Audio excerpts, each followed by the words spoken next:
বন্ধুরা কেমন আছো? আজকে দুপুরবেলা কি কি লাঞ্চ হয়েছে, কি কি রান্না করেছি চলো তোমাদেরকে একবার দেখাই। ঠিক আছে,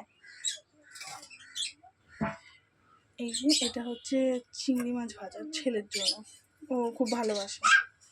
আর এটা হচ্ছে নিম বেগুন,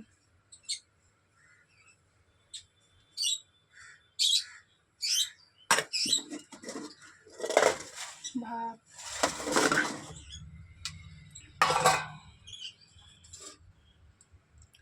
মাছ পাবদা সর্ষে দিয়ে,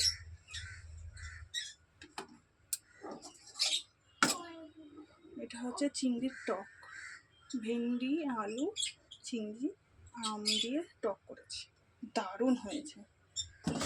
তো এই হচ্ছে আজকের আমার মেনু। তো কেমন লাগলো বলো, like comments share and subscribe করে দিও প্লিজ। টাটা।